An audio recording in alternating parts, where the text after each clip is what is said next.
Well, good evening, everybody. Good evening, everybody. This is the post-game national title show for the Game Time Live. I'm waiting on my guys to join in, but it looks like they may have dozed off or maybe hit the head on a ceiling or something, cheering on those Hoosiers. But that's okay. I'm your boy D Cott. I'm here for the show right now. If they come on, that's fine. We'll see what we got. But congrats, there he is. Studio. So if you did email the link to Ramon, can you email that to him? Yeah, well? I did. Okay, all right. I'll let me send that to him. Both of you guys over an hour ago. We both went to StreamYard. There was this section of the live, and then there was like our normal studio. Well, I sent it a while ago. So you're good. I'm gonna send them it real quick. Yeah, the same link I sent. So the guys are coming on. What a hell of a game! What a game! I'm what speechless. A game! I'm shaking. Also, it's so funny or ironic. I asked for just a great game to on the heels of that Bears and Rams game last night. And I'll say it. This game was better than that game last night. You talking about having ebb and flow. You talking about the Hoosiers started off strong. Miami had to find their way. Second half, Mr. Tony did what Mr. Tony does. That young man is a playmaker, and he is set. I think he's still 17 years old. What a game! What a performance by the Heisman Trophy winner, Mr. Mendoza. Talk about a guy who followed up a Heisman Trophy award winning season with a hell of a play for that touchdown, big throws, no complaints. He was the best quarterback all season, and he didn't flinch in his game after hit after hit. So that's my monologue piece. I'm gonna let you guys go ahead and share what your thoughts are. I've already shared my thoughts, but I want to hear from you both. I am setting a couple things up. I'm adding Instagram to this live stream real quick. Ramon, you want to go ahead and share your thoughts? It was a good game. Good. Yeah, it was a really good game. He's so calm and cool and collected. It was a really good game. Hey, Ramon, as the coach of the show, break down not only the QB sneak for Mendoza for us, because I think that was probably the most interesting call of the night for me, and Cignetti broke it down there as they were leading him off the field, and then the interception, because we were just talking about that before we both hopped into the live. It's funny that you say that quarterback sneak was a ballsy or interesting call. That's the word, interesting. Yeah. What if I told you guys that my second year of being a head coach, I ran quarterback sneak on the 5 on fourth down and like 2 or 3 seconds left on the clock? So what you're saying is you're the black Curt Cignetti is what you're telling me, right? No, I'm telling you it is when you think about it. Yeah. It's not traditional, but when you think about it and you spread everybody out, not looking for it. You give them a pass look. You get linebackers to drop. Yeah. You get defensive line to get into pass rush, which creates lanes. So now you just got to be physical at the point of attack when you get close to the goal line. So when he did that didn't shock me. It was like people don't do it a lot, but that's a great call. It's one of those calls, Ramon, where they say, if it works, what a great call. But if that linebacker if it didn't work and hit him for a 2-yard gain, everybody's killing Cignetti today. But it's ballsy, and you gotta go with your best play, right? That's probably what you did your second year. Let me tell you another reason why it's not ballsy on his behalf. If he doesn't get it, they gotta go 95 yards. Yeah. So you playing, you kind of playing with house money, like, man, I trust my defense enough that they're not going 95 and score. Right. So it gave him the opportunity to be what is perceived as being as risky. And it was just a good play. The best thing about the play was the physicality of the QB when he got hit at the 3. Yeah. That was strong. Yeah. Carson Beck gonna have nightmares. Because if he throws the ball over top the kid's left shoulder, Miami cheering. Yep. If he doesn't throw that thing short, if he launches that mug and throws it to the pylon, throws towards the pylon, that's a touchdown. That's if he throws it to the pylon, that's a touchdown. Yep. You know, I would agree. He's short on you. Do you think he was trying to be too fine with it? At this time in the game, fourth quarter, man, you've got that big hit. Remember, he got that big hit. I don't think it was a penalty, but that the pain still was there, penalty or not, right? I think he just underthrew it. Like, yeah, he the moment he ain't step up to the moment. He underthrew it. But Carson Beck, this wasn't his best game in the playoffs, obviously. But he fought. I said at the beginning of the playoffs, Carson Beck is going to be Carson Beck. I didn't think that they would beat Texas A&M. I didn't think they would beat Ohio State, and I definitely didn't think they would go in there and take care of business, as they did, last game when they beat Ole Miss. God, I keep forgetting Ole Miss. I felt like there was a higher power offense, and they would just expose them. But each game he stepped up to the plate. But Indiana was relentless, right? There was a lot made about how small they are. Oh, there's a 60-pound weight difference. All this old hypochondriac and all this stuff here, right? Hyperbaric stuff. But the bottom line is, in the first half of the game, those small guys were all over the place. They gave him hell. It was 10-0 at half. But then that second half, Mr. Tony came to play, and I think they had some things that they held back, meaning Miami, for that second half. So maybe they should have brought some of those things out a little earlier. But kudos to the Indiana Hoosiers and that team up front. That defensive line, those linebackers, yeah, the truth, man, the truth. Like I said throughout this whole run, and I said it very early on, and Daryl rolled his eyes and was like, man.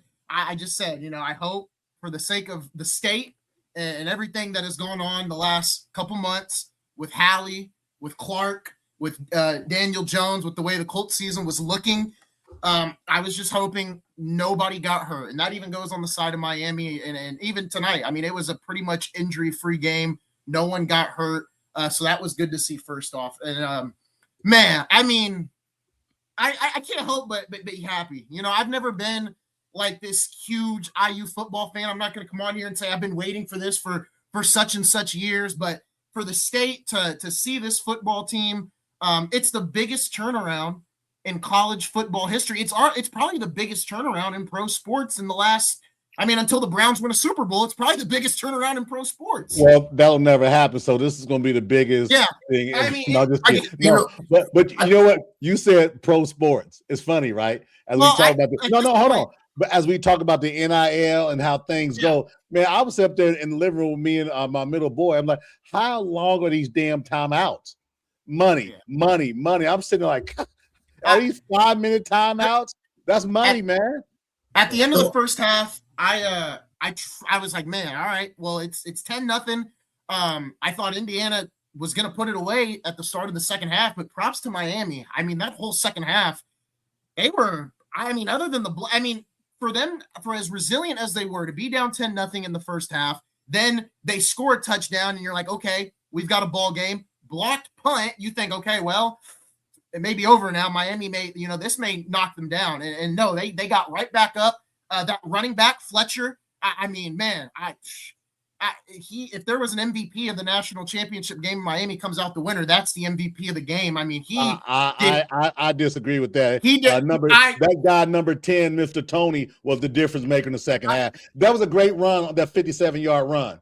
But Tony, did you see how the defense for Indiana was so confused into the third quarter, in the fourth quarter? They had no idea where Tony was. They put him in the slot. They faded him out. I'm telling you, they're both. That dude's the truth, man. I think they're both good candidates. I personally lean a little more towards Fletcher, but no, Tony, even his kick returns, I think Indiana was a little scared he was going to get one back. So, I felt like he was going to – it kept feeling like he was going to break one. It just kept feeling like he was going to break one. I got something I want to say real quick because I've been fighting with people about this. Shedeur wasn't there either, by the way. I have a hard time. Yeah. I have a hard time talking about any team in this era being the biggest turnaround overall in all of sports. Yeah. Because I think that we have to compare. We always talk about in basketball comparing eras, right? Mm-hmm. But college football may be the place that we really can't compare eras because the rules are vastly different now. Yeah. Like it's like turn a team around is going to be what we saw at IU was something special with that turnaround, but it won't be the last time we see this unless they change the rules. And that's a win for us all. To your point, I think you're right, Ramon.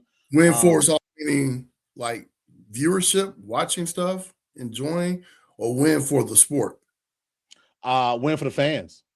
I'm not a fan, so I'm a huge fan. I'm a stupendously huge fan, and I could not have asked for a better ending in tonight's game. Yes, I wanted Indiana to win, absolutely. But with them winning in the way that the game was played, it wasn't some blowout 48-10. This was a highly contested game. Even though Miami didn't have any points in the first half, they were playing physical. Yeah, I enjoyed it. Now, if you ask me, did I enjoy the game? I thoroughly enjoyed the game. It may be the best national championship game I've ever seen. Well, for me, it's not the best, but I'm telling you, I may not go sleep about 1:32 in the morning. Yeah, it was probably the best for me, and I was at the 2002 one on the second row, and this will maybe better. And I gotta sit back and think about it. What I'm just talking about is the landscape of college football when we talk about turnarounds. Yeah. There's no salary cap, there's no rules.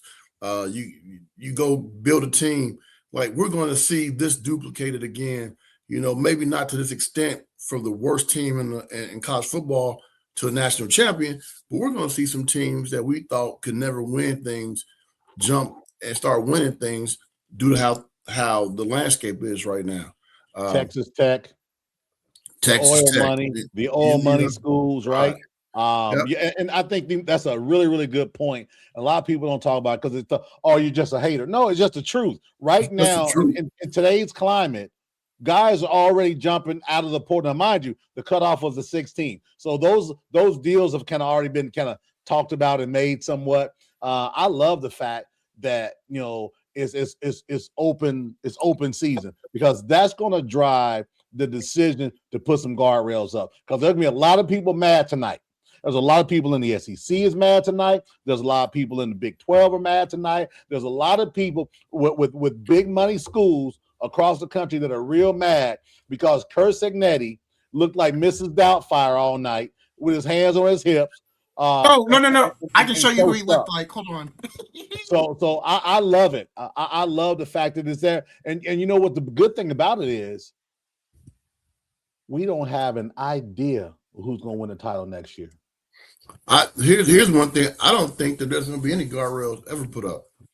Man, I wanted to be guardrails because I like this right now, but I just think it's going to put some things in place. But that's the goal. That's him. This is why I don't think it'll be any guardrails because they're making too much money. Everybody's making money. But couldn't that be why the guardrails up? Because look, you've seen the stuff on social media. They don't like these kids making money, man, or these young men making money. But if other people if ESPN's making money because this is it is. One of the analysts said this. They said college football is the most watched, entertaining thing ever because it's so dysfunctional. It's kind of like it's kind of like reality TV when the women are fighting each other. That's the most dysfunctional thing ever. But we always turn into basketball. Well, that ain't real though. What we saw tonight was real. No, but we're talking about. I got this is crazy entertaining. So I don't know if they're going to ever change it because it's entertaining because it's dysfunctional and we love dysfunction and it's profitable. To your point, profitable, right? Look at the Lane Kiffin situation. Talking about dysfunctional. You talking about making, hand over fist or whatever the hell that statement is. Mm-hmm. That's it, right? And that's a good thing. But I know, Isaiah, you want to share something, so I'll let you go ahead and share what you're thinking. Just watching the Hoosiers hoist this trophy up. They just announced them as the champs. And look, I'm a sucker for championship ceremonies, especially if it's a team that I have any happy feeling towards. And man, I'm feeling a lot better than I did back in July when I was sitting here sulking in my sorrows about Halliburton. As much as it was June, it wasn't July. It was June. I can't be anything but happy for the state, because it's been a long 8 months of injuries when we were on really good runs, and I'm just happy. I mean, I'm happy. I'm happy for the state. They closed the deal. Don't cry, man. Whatever you do, Isaiah, don't cry. Like I said, I'm not that much of a Hoosier fan to cry, but I am happy to see the state finally find that championship. It almost had its hands on twice this season in the basketball world, at least. You know what's crazy? Go ahead. No, go ahead. Remember I sent the text message to the group, said the Big 12 officiating crew? Mm-hmm. Man, they let stuff go today. They let everything go tonight. But you know what? Either team fans can't complain, because it was BS on both sides. But you know what? It was done on the field. That's where it was decided at. My only criticism, and I was going to bring it up either way it went, I agree. The officiating was really good tonight. There was 3 calls in the first half where they could have gave a personal foul on the hit to Mendoza.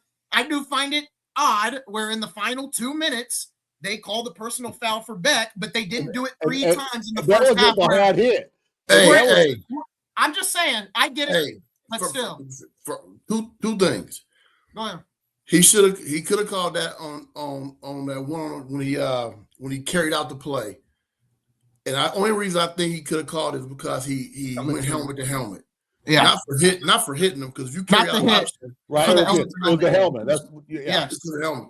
But you can't cry about that, because they could have got Pons on that one.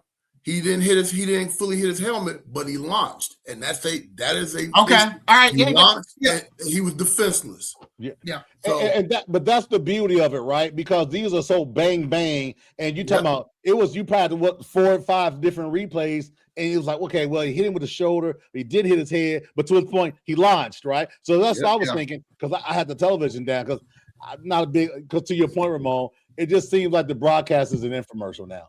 It's not even. It doesn't even feel like they're talking broadcast. It feels like they're just, infomercial, right? So, and to that point, so both teams had some complaints. The men on the field decided it. The best quarterback was there. He was the best quarterback from game 1 to game 16. Unprecedented at 16-0 in college football. Granted, in this dynamic, right? 16-0, undefeated from beginning to the end. You talking about a lot of pressure in these last 2 games. What cracked me up, what I thought was ironic, is when I sent the text about the Big 12 referees, I thought there was going to be a whole bunch of flags thrown. Yeah. I thought they were going to be, because that conference. That's what I felt you were saying too. That's what I felt you were saying. That conference they throw a lot of flags in that conference. Physicality ain't one of the things that happen in that conference much. Well, right, because you're talking about a lot of spread offense, 5 wides, etc. Yeah. And now you're dealing with two very, very physical teams. It's like, we about to see flag after flag. Yeah, I'm thankful. I don't know how many flags total it was, but it definitely wasn't enough to sway the game. And the other thing with the Indiana, the way they played in the second half, they gave up that lead, and when after the 57-yard run, and then when Tony had his touchdown, 17-14. Now mind you, I would say the Indiana teams of the past would have done this. Well, no Indiana team of the past was this damn good, but it just felt like, here they come, right? If they get a stop, they're in trouble. But what did Indiana do? They went right down the field and kicked the field goal to give that defense a little bit of a break. And then it was settled in a little bit, especially after the pump block. What was the spread, y'all? 8.5. Some people still won. Well, the over under the number was 38 and a half. The 38 and a half. So the house won, right? Well, if you pick the side of the under, you won. Yeah. So I don't think Vegas cleaned up a whole lot tonight, but a lot of people were thinking the under because they didn't feel like Miami would be able to score. So I'd imagine probably, if anything, Vegas probably took a little bit of an L tonight because of the under. Man, we have to look at the books and see what happens for tomorrow. Right. Take a look and see. But if as a betting man, they say you take the over because when it's over, right? But unfortunately for those of us who bet the over, didn't happen. So yeah, I bet Bloomington is popping. I bet you, Eli. I bet you Bloomington is off the chain. Nobody in Bloomington is sleeping tonight. Eli's an IU graduate. I put it in here as we were talking. I told Eli, celebrate, congrats. He's in shock. Eli, go get a drink, take a shot, do something, and enjoy the post-game show. Like I said, I mean, this is a great moment for the state. Nobody should have to work tomorrow. If it were up to me, the kids shouldn't go to school. The state should just be off for the entire week. The city's infrastructure should just crumble due to tonight, because if you go back a couple of years ago, I mean, I remember sitting in the living room and everybody's in the living room watching Taven Jackson and the Hoosiers play whoever, and I'm like, I don't know why you guys watch them, right? I remember saying this. Why are you watching them? Hell, you said it earlier this year. I said they would lose to Oregon. I happily said that, but I got to admit, I mean, when I came into this game, I texted the group chat. I thought IU would win this in a blowout, because at this point I said, I'm going to stop doubting the Hoosiers. And there was a point of me tonight. You're trying to jinx them. No, not at all. I want them to win. There was a point up for me tonight where I was like, this is a good game. And I kind of agree with you guys. I think this is one of my favorite national championships that I've ever watched. Probably my favorite one, and man, I'm going to sound young when I say this, is the Georgia-Bama one from 2018, where Tua finds Smith in the end zone in overtime and the game's over. Because I remember I got sent to bed early, woke up the next morning, watched the whole replay before school, and I got to celebrate because I don't like Georgia. I remember that game so clearly. But you said sent to bed early. He had to go change his pull-up and go get in the bed. I was like in middle school, but I had to go to bed. I had to go get my binky. Either way it goes. Listen, so we talk about in this dynamic, right? And granted, we've been in the NIL world about the last 3 or 4 years, right? So we're waiting for next year to see if next year can top this season. I'm not talking about just the Indiana winning, but the ebb and flow of the season. Teams that you thought were going to be dominant didn't make it. Notre Dame not even making the playoffs. There's a lot of controversy, who should, who shouldn't. But now, guess what's going to happen in just over 3 days? They're going to get together and they're going to make the decision on the 23rd of January. Are they going to go to 16 or are they going to stay at 12? Listen, if they stay at 12, I can live with that. I won't be mad at all. It's staying. You know why? You heard why it's staying at 12, right? What are you talking about? The decision making between the SEC and the Big Ten? Yeah. Yeah, I did a show on that last week because the Big Ten wants it 16, but after 3 years going to 24. Yeah. The SEC is saying 16. They're saying 11. They're saying 11 at large, and then the 4 power conference champions, and then the group of 5 champion. So that's going to be the deal. And I even talked about it. Listen, in that room on the 23rd, they only need Greg Sankey and the Big Ten commissioner. Everybody else need to go outside the room because they don't count. Yeah. That's where the decision is going to be made right there. I can't see them going to 24, man.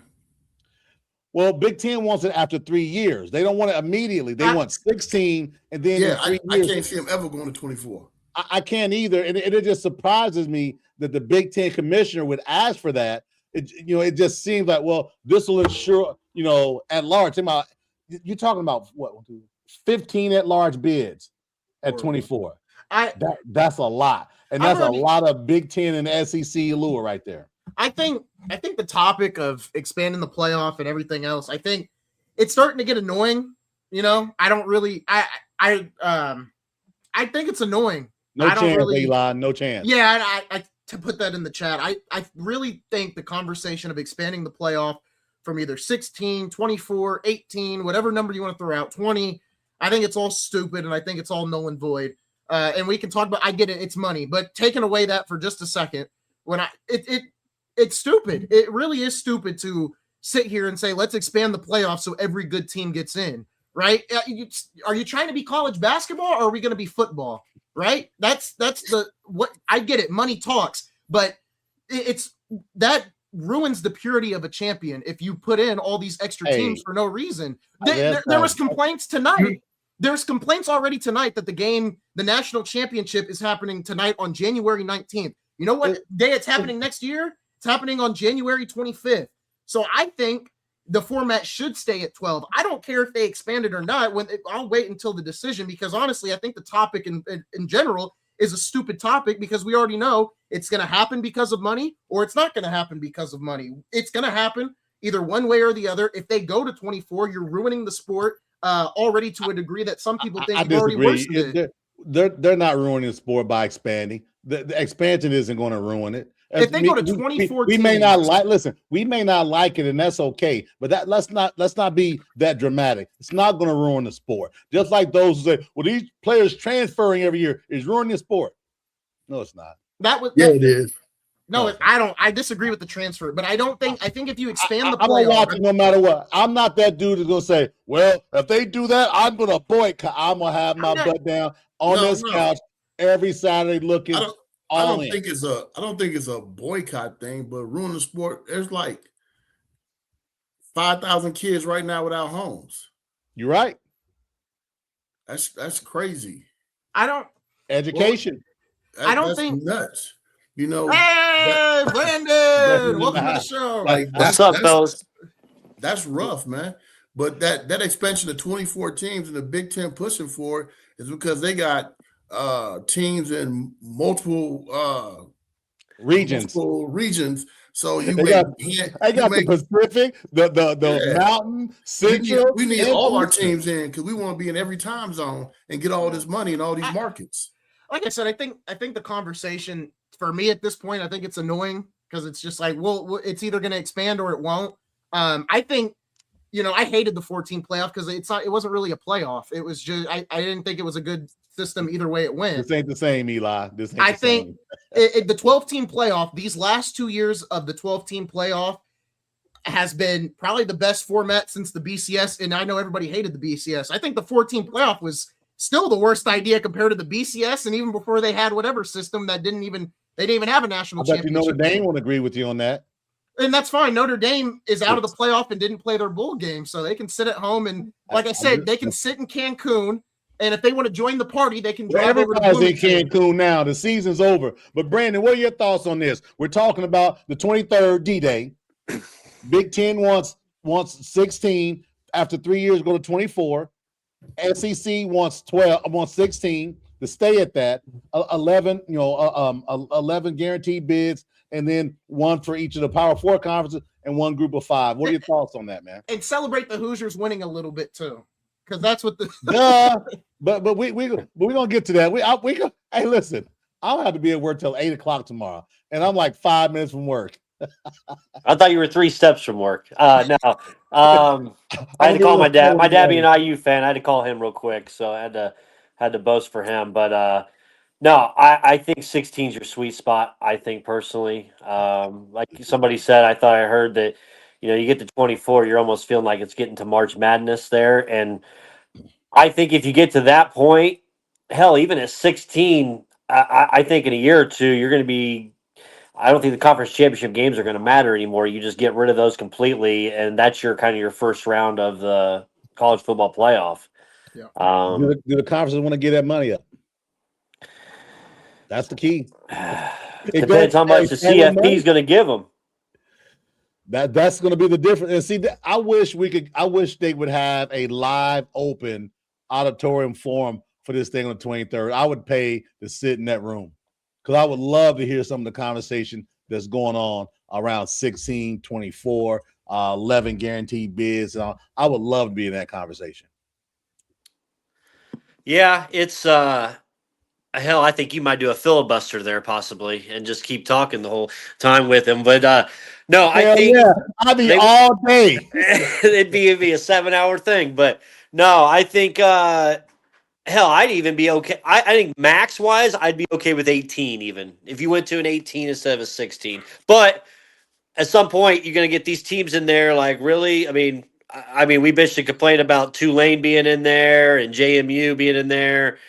I think at that point, they have to kind of just have their own something. At that point, if you're going to put that many teams in, but You gotta pay them too. Yeah. yeah, So we go to 18 or we go to 24. Are we cutting the regular season down? You're cutting the conference title games out, and Ooh, yeah, you're probably cutting the 16. regular So season the out. reason I asked this, 15 games. I played in a 16-team tournament in college football, and I played a regular season, and man, that's a lot of football. That is a lot of football. Dude, Yeah. we're old enough to remember when it was 11 games, Ramon. We said that earlier on the show earlier, Yeah, right? that's what I'm 11 saying. It was games. a lot of football. Five more. Now, if you're talking about more teams or we talking about more games, and to your point, remember the SEC just went to a nine game interconference schedule. So Even if that's you- 9 right Yeah. there. even if you drop it to a 10-game schedule, the way these conferences are, you're not going to be playing everybody, right? You might not even play. You might have a soft schedule. Man, that's another fight, man. And so when Everybody you got go scale back, soft who you schedule's part of the remove? game. 49ers had a soft schedule this year and got to the, Yeah. it's part of the game. I understand the soft schedule, just the length of a season. If you start, if we're there in the summer, those kids are taking summer school. They're with the strength coach in June. They coming out of spring ball. They're going with the strength coach in June, hitting camp in July, playing week 0 in August, all the way to February. It's a lot. That's a lot. And I mean, I'm not saying And, I feel and bad you're for the supposed players. to go but to it's a lot. class, and you're supposed to get an education. And you're flying across the country. That's a lot. Yeah. So, Brandon, break down the great Heisman Trophy winner, Fernando Mendoza, his toughness, and what he meant to the Hoosiers this year. Hey, man, before he does that, I got the word of the day for you, Cot. Office. Office. I'm going to use it in a sentence. Get off his nuts. Man, you've been on his nuts all Fernando night. Mendoza, God, Heisman Trophy winner. Are you? Who I are you? mentioned to talk about Mendoza, so Hoosiers. thank you. Ha. Love I it. didn't. I think we spent way too much time on the playoff format because it's stupid, anyways. What they're gonna do? Hey, listen. They're gonna ruin the bracket. No, I don't. I just Your ass is be quiet. like, let them because talk. we talked about the format all year, and I'm just like, man, I don't care what they do. Because you 'cause don't it's gonna like it. That's just like us talking about Braun. You don't like it.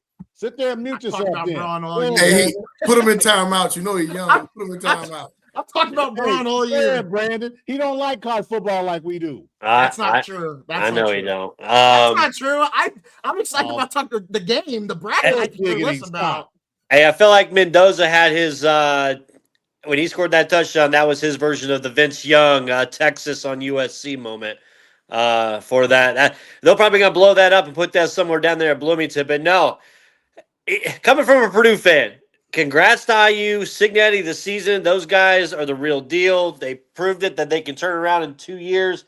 It doesn't take 3 or 4 years to get your own recruits in, and it's going to take time. Man, they played a hell of a game. Now Miami, hey, credit to them for making a comeback because I don't know the last time we had a competitive national championship in a while there, but it's yeah, man, I'm still in shock that I saw the national champions Indiana. It's it's wild. It's wild. And- Football. yeah. Football. That is crazy. But you know what? That just goes to show you, man, how you can sit there at the beginning of the season, July, all that stuff, and you say you don't have a chance. Us saying another team doesn't have a chance is blasphemy. That offensive line for Miami, like, I mean, that's all we heard about was how Solid. big, how strong they are, protection. They were nothing for Indiana, right? And then even on the opposite side, Indiana's O line. I mean, they held up at first, but then you kind of saw the breakdown as you kind of start getting around because Mendoza just getting popped by him. But yeah, man, credit them. To be honest, I thought he kind of called too safe of a game for a while. A lot of run plays when they should have been passing. Yeah, he looked like he was holding something back for the second half. Yeah, is what it looked like to me. But Mendoza Mania is running wild. Hit after hit. He got up, busted lip, Heisman Trophy winner. You can't say blankety blank. That dude stood tall and balled out all season.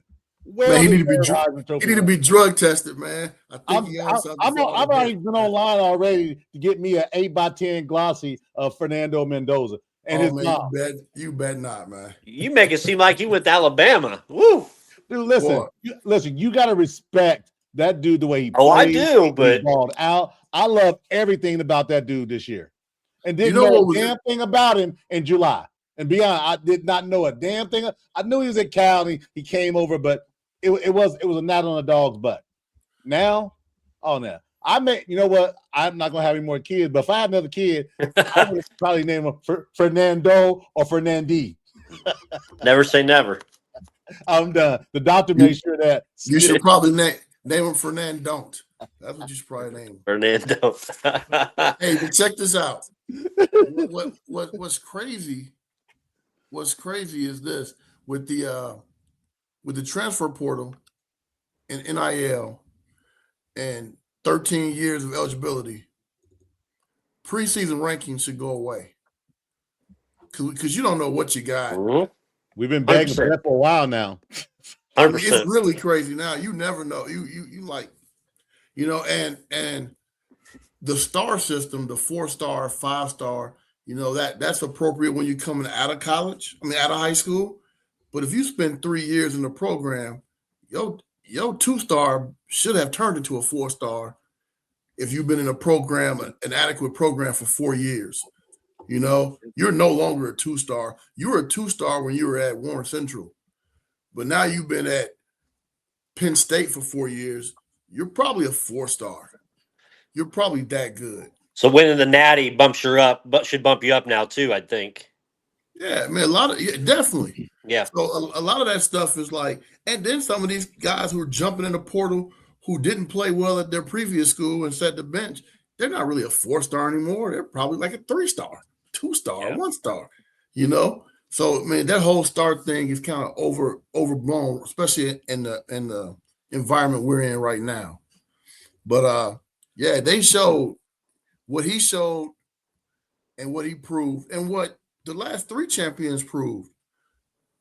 Get older kids, keep your kids that know your system and know you, add a piece here and there, and win a championship. And Michigan did it well, and I hate to say that shit. Ohio State did it last year, and Indiana took it to another level this year. 3-year Big Ten, D-Cot. Hey, man, I love it, man. Listen. The SEC, I know there are a lot of people who are biased about, their fandom. I'll give them all that, man. Indiana was the best team start to finish. If you're saying anything else other than you're just a bitter excuse maker. Somebody's gonna probably say, well, they had an older quarterback. Well, hell, Beck is older than Mendoza. Now what?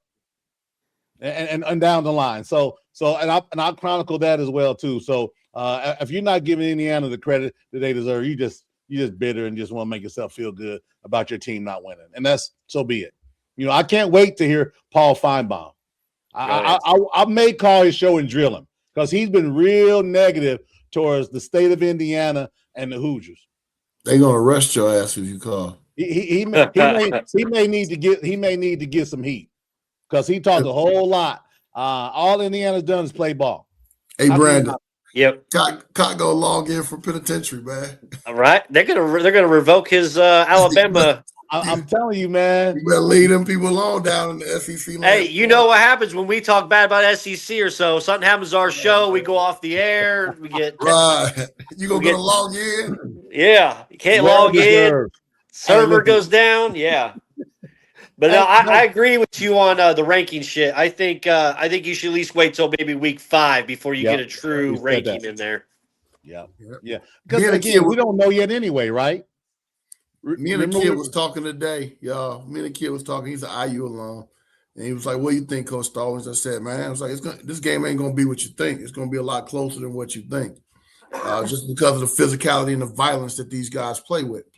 All right. And he said, "Well, Coach Sig shows you how this can work and how it's gonna work and how I was like, hey, pump your brakes for a second. Even if they win, right?" I was like, because if they do not repeat, watch kids jump in the portal. Yeah, that's the fix. I mean, Watch everybody's kids jump in the portal.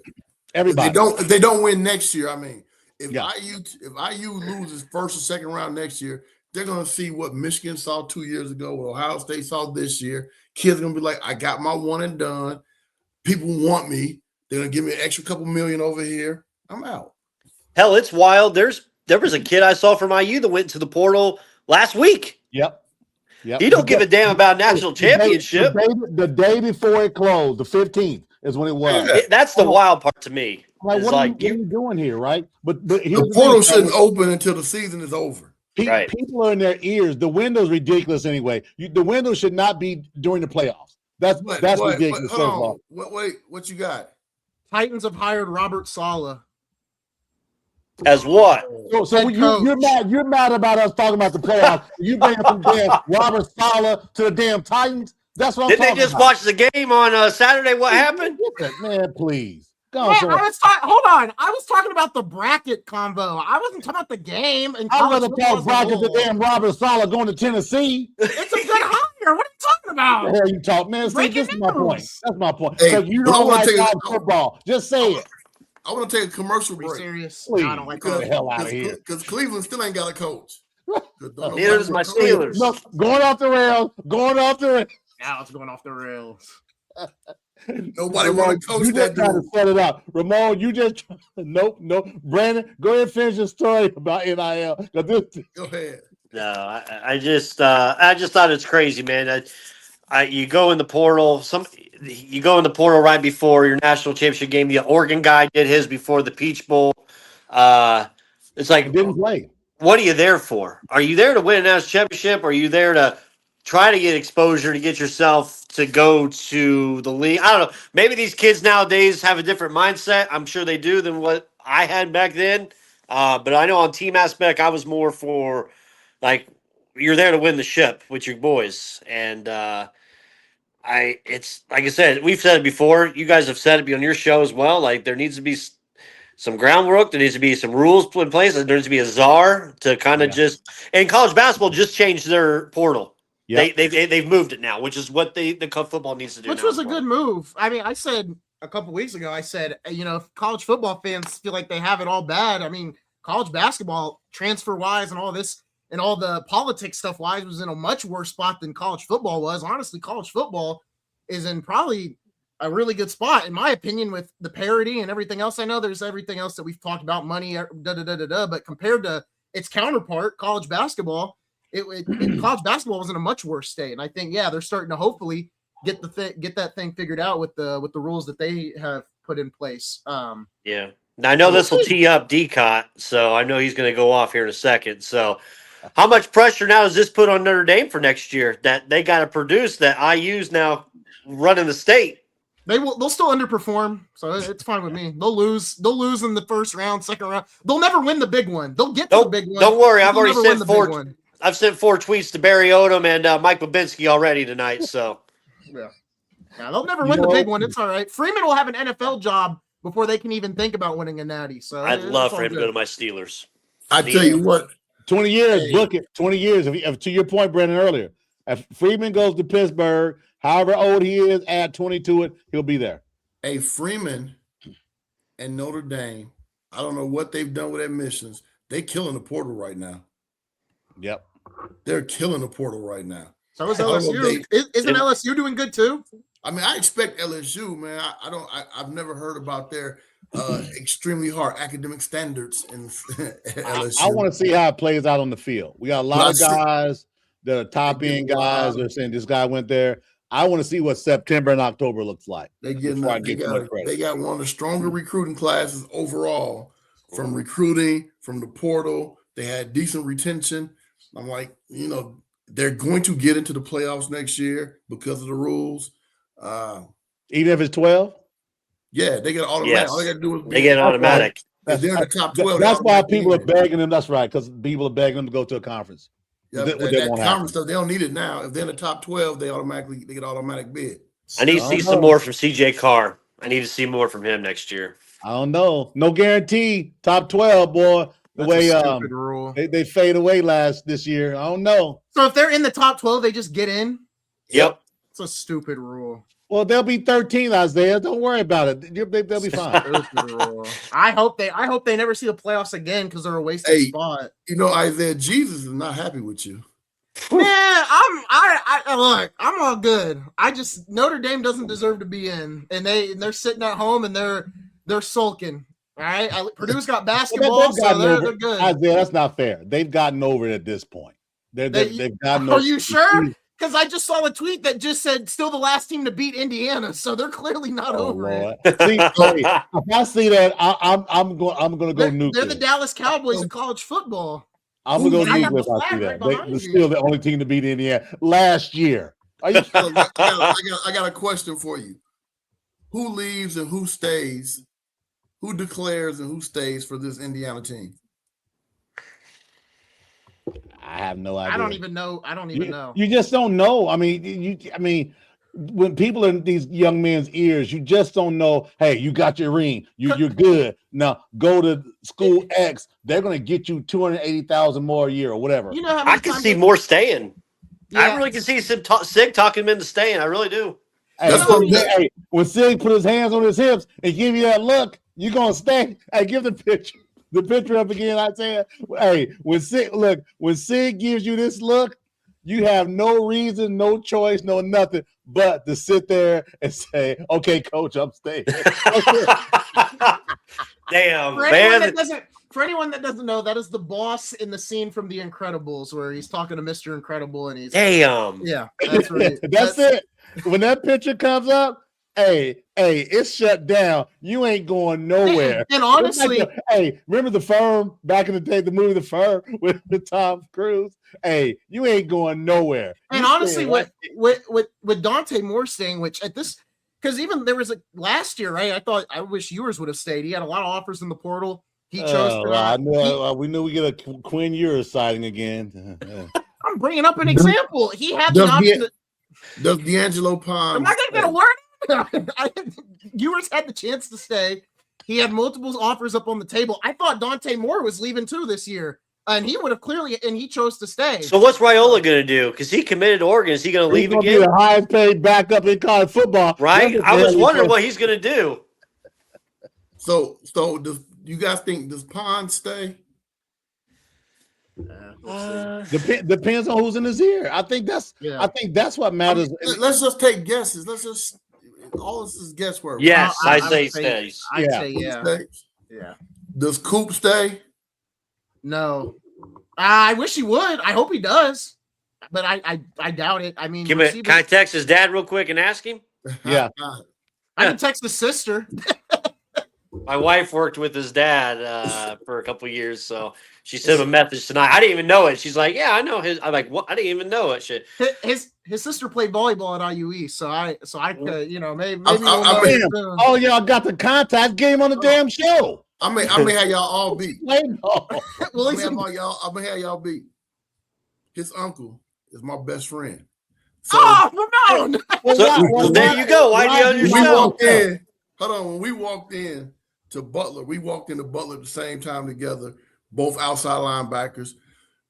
His sister, Minna, that's Coop's mama. Man, they got like 13 brothers and sisters, Minna and Elgin and all them. That whole family is, dad played at Louisiana State basketball. Mom played at Michigan State basketball. Elgin played at Butler. Other uncle played at Eastern Michigan. Other uncle played at Tennessee State. Other uncle ran track at Wisconsin. The whole family is crazy athletic. Ooh. Okay, so why is he not on the show then? I don't understand. All this damn contacts y'all got. You gotta wait, man. Now we got a strike on it. Yeah. Oh, Lord have mercy. Hey, those running backs. Got 6 weeks. Himby and the other guy. Are they juniors or seniors? Let me look up real quick. What number is Himby again? I think he's 8, maybe, or 8 or 5. I do think Decker's gonna go. Black is a red shirt senior. Okay, so he'll be gone. Well, it doesn't have to be. COVID year's over, man. No, grad transfer, man. Grad transfer. He's got a year. He'll have another year. Decker, I think Decker will. I think Decker will go. I think he'll go. Well, Tell you what, man, I'm also impressed with Mr. Clutch, Charlie B. Dude is money for catches when you need it. Hey, that back shoulder. Is it Becker or Decker? My bad. I thought it was Becker. Okay. Becker. I think Becker will go. People are already saying he reminds him of Why Alec would he Pearson. go? He ain't do nothing the first half of the year. No, I think he needs to stay. I don't know. We'll see though. Hey, it's not NBA. It's a little different going to the NFL draft. He ain't going to the Lakers. He ain't Bronny. They're both red shirt seniors. Okay. Grad transfers, man. They got that grad year. One more year to buy up at the bite of the apple. You never know. But no, hey, listen. Do we agree though that Fernando Mendoza had the most wonderful, beautiful Heisman Trophy season of any quarterback in the last 10 years? No, give me a quarterback. Man. No, more beautiful, lovely. No. The way he talks about his mother. Come on, y'all, stop hating. Dude, no. Joe Burrow eviscerates it in any sense of the word. Joe Burrow can't stay healthy. He's done in the conversation anyway. Devontae Smith eviscerates him on any planet of the world. I mean, come on. Mendoza overall. That's it. You're just trying to get him on the show. That's what you're trying to do. He's dignity. He loves his mom. Wonderful. Clutch. Take big hit after big hit and came right back. Oh man, you gotta love that. I'm gonna try to get him on the show. I know you are. I'm happy for Mendoza. Don't get me wrong, but it's a very happy. For Let me know when you're gonna get him on the show so I can call in sick. Now make sure you get the right one. Don't get the younger brother. Hey, I get the brother too because I tie him in too. He's probably the second best quarterback in the Big Ten. He kind of trying to get that NIL a little bit, isn't he? He trying to sneak into it.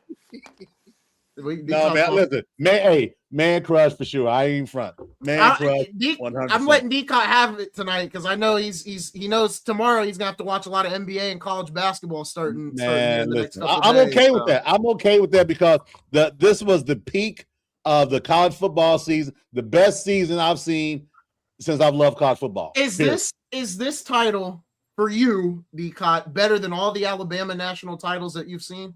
Yes.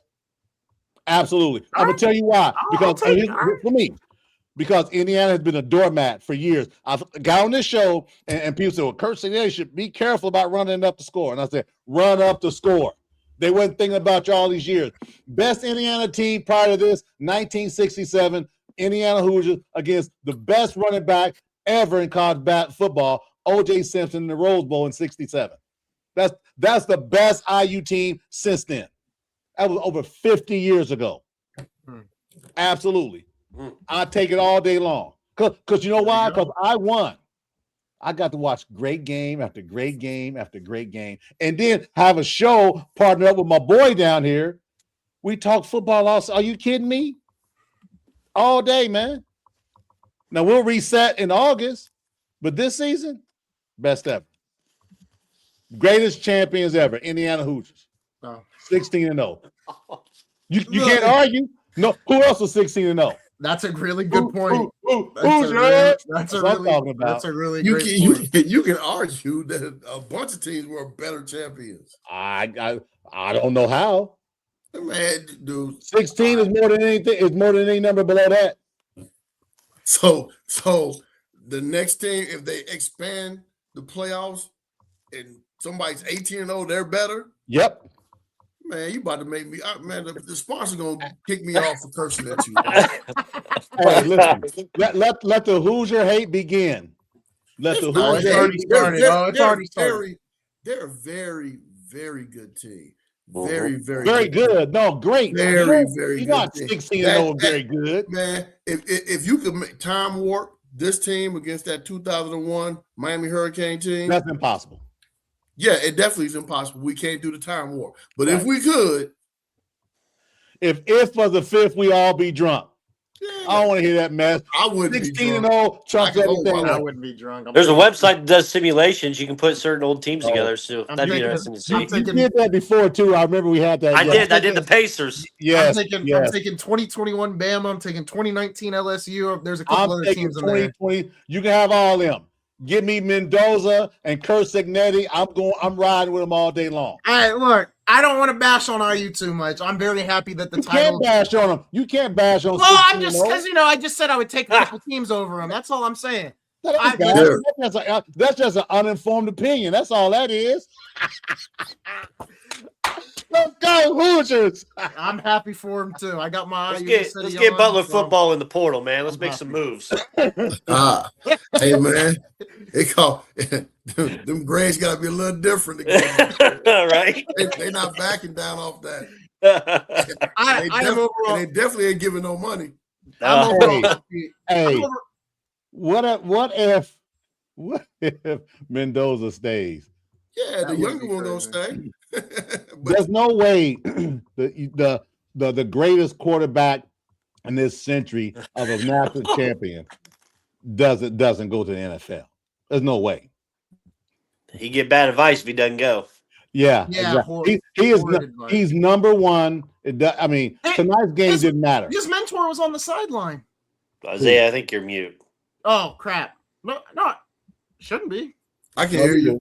Okay. No, Who's his his mentor? his mentor's on the sideline. Who's that? Tom Brady. He's down there on the Tom sideline Brady. tonight. Hey, he was also Shanua's mentor too. Remember Ramon last year? Hey, quit cursing. Don't say that bad word on here. Hey man, listen. Look, I got Indiana fans are happy tonight. They need Yes. to rejoice Yes. and be very prideful. I'm telling you, Isaiah. I know Tyrone is still up, and he probably ain't going to work tomorrow. Roman's Yeah, I bad. bet. He is not going to sleep tonight. I have a question. Boys, I'll let you finish. Speaking of that, I'm going to get to bed, but Go I'll ahead. let you finish. Great show as always, and Appreciate you.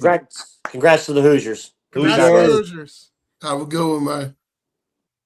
Now, I do want to bring up. I want to talk about it just a little bit, right? I think let's put out the hypothetical that Mendoza does stay, right? Moore's off the board. Obviously Mendoza's off the board, and they stay in college. At that point, it's Ty Simpson who's declared, and then everybody else we don't know of. So I'm not going to bring their name up because Beck's going to be another one of those names.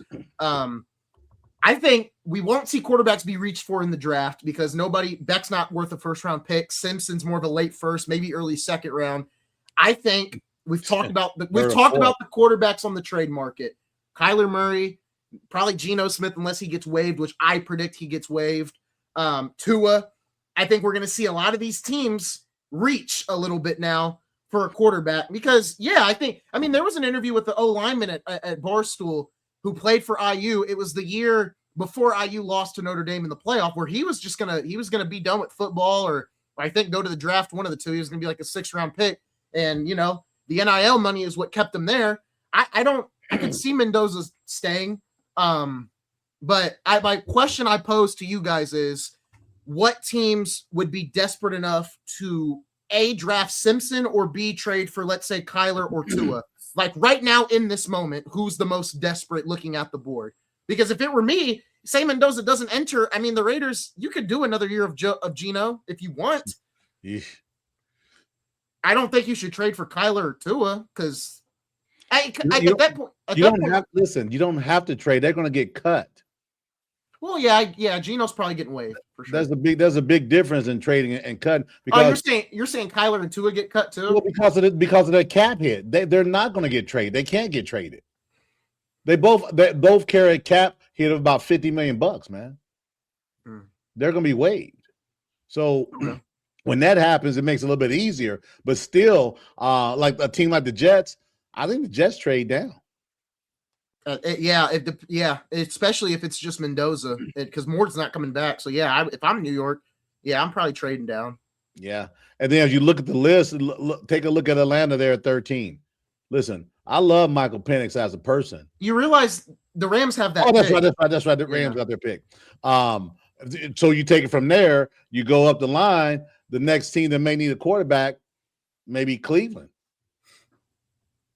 If I'm Dallas, I'm calling New York today on the phone right now, and I'm trading for number 2 so I can get my hands on Caleb Downs. I'm not waiting any time. Who are you trading to the Jets though? I'm giving them the 3 picks I have in this year's draft. Is that right? Or 2? Yeah, I'm giving them this pick. I'm giving them this pick. I'm giving them this pick, and I'm giving them a 2nd rounder in this, or a 4th rounder in this year's draft too. I mean, we talked about Downs all at the beginning of the year, right? Yeah, you know my love affair with Downs, but they need more than Downs in that. The secondary, you got to start somewhere in that putrid secondary. Look, he would be a great start, but man, they need a lot of help in that. I get it. You got to start somewhere. If I'm Dallas, and if we're going to trade up to get somebody, it's not Caleb Downs. Okay, give me a name. Arvell Reese. I know you're gonna say that. That's Michael Parsons' replacement. Bing, bing, bing, bing, bing. He plays the exact same way. Motor, 100 miles an hour. I like him a lot. I'm just favorable to Downs because he's a hybrid guy. I think they'd be crazy. I get it. I think the whole draft for Dallas should be spent on the defense, but I think most of the draft should be spent on the secondary more than anything. Bringing in Quentin Williams helped make the run defense better. So I get it. The defensive line, I guess that's for more, the linebacking core and everything else, but it's really the secondary that is like, but you make the secondary better. Reese can wreck shop though, man. I mean, he wasn't allowed to be himself this year. Yeah, he played well, but I think he has another level to get to. Arvell Reese does. Listen, for me, you can't go wrong with Downs or Reese. I'm preferable to Downs because I just think he has more things on the defensive side to offer, right? Yeah. The dude's sharp, he's bright, he's a ball hawker, his instincts are crazy. I just think wherever he does, it's gonna be great. He's like Troy Polamalu combination of Ed Reed kind of combo. He's just that good, man.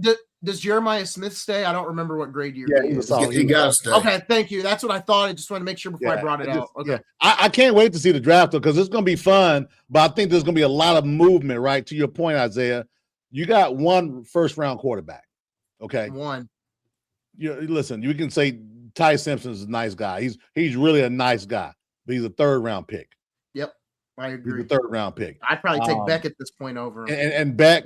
I would take Beck over him. I wouldn't, but that's just they're still in that 3rd, 4th. Yeah. They're in the same round. So I think there's gonna be a lot of action with teams moving around, especially those teams like Washington. They got their quarterback. Giants got their quarterback. Tennessee's got their quarterback. So and their coach. So I think there's gonna be some movement, in that range for sure. I like the Tennessee hire, man. I know you dunked on me there for it because I brought it up in the middle of our college football talk. The NCAA. The bracket talk was just, I get it. But speaking of Saleh though, right? And he had a really bad year with the Jets. Really bad when he left the Jets and and came to San Francisco. Started off good. They had the injuries. He looked like a beaten man after they got that thumping this past weekend. So clearly, the loss didn't impact his ability to get another job. So a lot of people see a lot in Robert Saleh. I hope he has an opportunity to do it this time because I don't think there's going to be a 3rd chance coming off the heels. You're good. Go ahead. Of being a head coach. We'll see.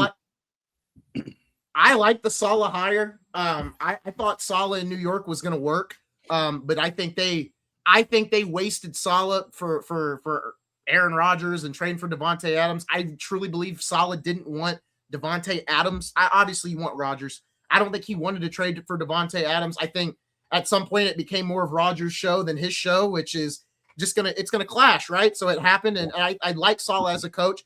And I think the more and more I've sat and I've watched some other people talk about the Stefanski hire, and the more and more I've talked about it and thought about it, I'm starting to come around on the Stefanski hire a little bit more too, because if you look at what he did in Cleveland in the years where they were successful and Baker was healthy and look, the blueprint that he had in Cleveland when it worked, he had a strong running game with Chubb and he had a decent quarterback in Baker Mayfield. I think he can help elevate Penix, and you've got, let's call it like it is, you've got probably the best running back in the NFL or second best, top 3, right? I think this is a good groundwork for Stefanski to work with, and I think the other difference in Cleveland compared to Atlanta is Cleveland, you didn't really have much of a wide receiver one. You have a really good wide receiver one in Drake London. I don't even think we've seen his full potential quite yet. But you need a quarterback. I don't think so. I think Penix. You don't need a quarterback? No, I think Penix is fine. Penix not even playing this year, man. I guarantee you Gabriel Dillon will be a Falcon next year. Oh my goodness! I'm not even gonna. I guess sure, but I don't know. I don't think he'll be a Falcon next year. I think Penix. I mean, I think Penix had his up and downs. I mean, obviously, it sucks he got hurt. But I think this is his third ACL, man. Yeah. Oh, you're talking about that? Yeah. Okay. That's kind of a big thing. No, yeah. I just forgot. I didn't realize he had 3 ACL tears. Yeah. It's been a minute. Yeah. He also played at IU, which feels like centuries ago. Talking about Kirk Cousins is in his. Ramon, is this year 15 for Kirk Cousins? Yeah, like what he started. You need a quarterback, man. I mean, it's great. That's fancy, but they need a quarterback. Yeah. Yeah, we'll see. I'm telling you, Dylan. As soon as my man knew that he was going to be out of Cleveland, he went ahead and benched Dillon so they can cut him and he can pick him up. Yeah. We all want to do these conspiracy theories in Cleveland. That there's mine. There you go. I don't think he's that fond of Dillon Gabriel, and if he is, he shouldn't. He should never have a head coach. Well, what he should do is try to trade as much as he can in Atlanta to move up to get Mendoza. I don't think that's going to be capable, but that's your guy you want. The Raiders got Mendoza, and you know what? I've been very up and down on Mendoza this whole year, right? I've been very. But we talked about it on this very show, and Daryl, you were the one that posed the question to me: what NFL traits does he bring? But I say he still should sit this year. He still should sit as a rookie. I'm not changing that. Yeah, somebody said it this coming season. Somebody said it on Twitter, so I'll pose it to you guys. Somebody said with the back shoulder throws and everything else, if he can get his pocket presence a little better, somebody said he looks a little bit like Phillip Rivers. Which one? The one that came back for the Colts these last couple of games? Well, he doesn't throw like he's throwing a shot put, so I disagree with that. Okay. And also he can move around. Phillip Rivers was a statue from the year 1 leaving North Carolina State to year 73. This year playing with the Colts. Ramon, I would love for you at some point, maybe when you do your first Ramon's Playbook episode, I'd love for you to do some type of breakdown on Mendoza heading into the draft. I think it'd be really interesting because I think a lot of people truly don't know how to gauge him. And, I'm curious what you think. I'm curious what Todd McShay thinks, Kuiper, Ollie. I'm curious to see what. Oh, man. Mark Fletcher in there throwing punches at the Hoosiers, man. They just popped the video up there too, man. Come on, man. I'm curious what happened. Mark Fletcher, the guy ran for the touchdown, man. They got a video up on Yahoo. He's throwing Yahoo. He fighting cats. Yeah, man. Come on, man. See, yes. Yeah. I want to congratulate him. Hopefully, it's AI. I don't know. We'll see. But anyway, it's all. Listen, you should be disappointed. You lose. You had a great season. You're disappointed you lost your last game in your home stadium. I get it. It's just win with class, lose with dignity. That's all. Yeah.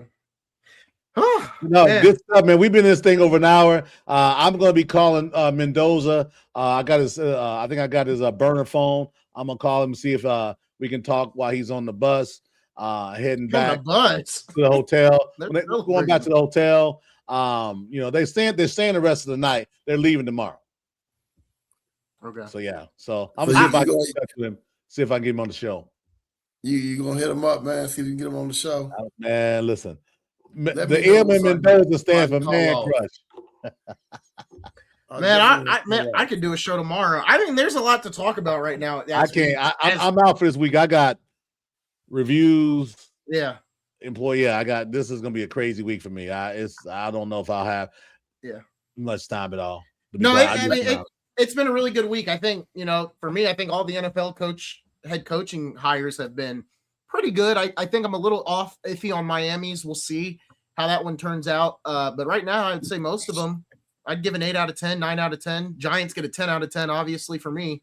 But I like the Saleh hire, and I'm coming around on the Stefanski hire for sure. So I'm not too mad at the hire so far. Well, as we pivot on, this is the last meaningful college football game. Yeah, we got the Senior Bowl on the 31st. I'll definitely be watching that. I know you all won't probably, but I'm gonna watch the Not Senior at Bowl. all, man. I got my last little bit of football, and then we head into basketball, college hoops Saturdays, and NBA. So we're ready to hit the ground running. Man, I just watched this. I watched them throw that punch, man. That's crazy. Yeah. Hey, Ramon. Isaiah's the one who voted for Bronny as a starter. You know that, right? Oh my goodness! I don't even know. Are we still talking about LeBron and Bronny? Yeah, Can we just talk about other basketball? Yeah. There's other great basketball that was played tonight. I like talking about them. Those are my guys. I want to talk about the great the New York Knicks looked absolutely horrible against the Mavericks. That was disgusting. Now they look horrible. I mean, they looked horrible tonight. I'm not saying in general. Like I said, they're fading. They're continuing to fade. Look for the New York Knicks to make a move at the draft deadline. I mean, at the trade deadline. I will see. But yeah, they need to, because they're a mess right now. Ramon, they're 7.5 out. How are you feeling about basketball season coming up? You excited to talk about it? That's what got us our start. That's what built our fan base. I'm never excited about the NBA. But see, he said basketball. I'm not excited about the NBA. You don't have to college basketball. College basketball, I like. It's got me going. It's giving me a little bit of oomph. So I'm gonna be ready to roll. I got to start doing my work, man. But I'm ready. Unlike my old head counterparts, I'm excited for both. I know the ref crying and the fouls just are too much for their hearts to take. You just love the flopping. That's all you know. So I get it. Not true. I hate the flopping just as much as you guys do sometimes. No, you don't. I will admit, no one hates the flopping more than I do. That's very true. For me, sometimes it doesn't bother me. I will say it always bothers me. I will say this. I hate the complaining to the refs. I do agree with that. I'm thinking about getting that's a clear shot at Luka. So yeah, I'm thinking about getting me a custom toy Ja Morant autograph gun Glock. Oh my goodness! All right, Ramon, go to bed. Go to bed. Hey, look, if we'll catch up, y'all guys, in the chat this week and everything. But if there's some time, it'd have to be probably 8:30 is something like that, because it's 4-day work. I mean, I'm appreciative for being off today, obviously, but I've got about 5.5 days worth of work to squeeze into 4 days this week. So, right on. And if y'all, just before we sign out, congrats to the IU football team, coaching staff, university, alumni. Enjoy your 365 days, baby. Enjoy it. Yeah. Welcome to the table. Welcome to the table. There you go. Yeah. Props to Indiana. Props to IU. It was a fun year to experience. I'm happy for Mendoza. I'm happy for Cignetti. Happy for the whole state, as I've said previously. So we'll see what happens, man. It's going to be. I mean, it's only going to get better and better in Indiana. You got the Fever. You got the Hoosiers. Football wise, Pacers are going to have a top 3 pick. Hopefully number 1 overall. And then the Colts will continue. I've talked to Commissioner. 84 is in the background. They owe the Pacers from 1984 with the Patrick Ewing fiasco. It's locked in. There's no need to tank. Pacers will get the number 1 pick in the NBA 2026 draft. It's going to be a great year for Indiana. You got the Pacers coming back next year. The Fever are going to probably be just as good as they were last year. The Hoosiers, the Gary Bears are going to be really good too for the next couple of years. So I'm excited to watch them in Indiana. So I mean, Indiana, and we don't even have to think about the Colts, because we're gonna have a second Indiana team. So we can celebrate. I cannot see the owners voting that in. Dude, that ain't gonna happen. I'm joking. That's just to get some money too. Yeah, I just all good. We'll see what happens. Hey, y'all see these schools starting to close? Yeah. They were closing them at 6:00 earlier today, because I guess it's gonna be cold. IPS. Yeah, most of them are. Not yet. They ain't shut us down, man. No. Hey, before we go, I want to say thank you guys for being who you are. You guys are really good at what you do. We're really good at what we do. Yeah. And then stay on once we get off live. I got something to tell you. Okay. All right. Well, folks, let's go ahead. We're going to wrap this one up. That is going to do it. Mendoza, baby. Shout out to Mendoza here. I got an IU East video that's close enough. That's him. So, shout out to the Hoosiers. Roll Hoosiers, baby. Roll Hoosiers. I hope you guys celebrate. Tell your boss, leave me alone tomorrow at work. I don't have work tomorrow, so I'm going to celebrate. And I'm gonna really regret this. You guys enjoy tomorrow. I will enjoy tomorrow. We will see you guys for another episode of Game Time Live here in the next couple of days. I'll have an after hours episode coming up as basketball season's about to get underway. We'll see you guys next time for another episode of Game Time Live. See you guys soon.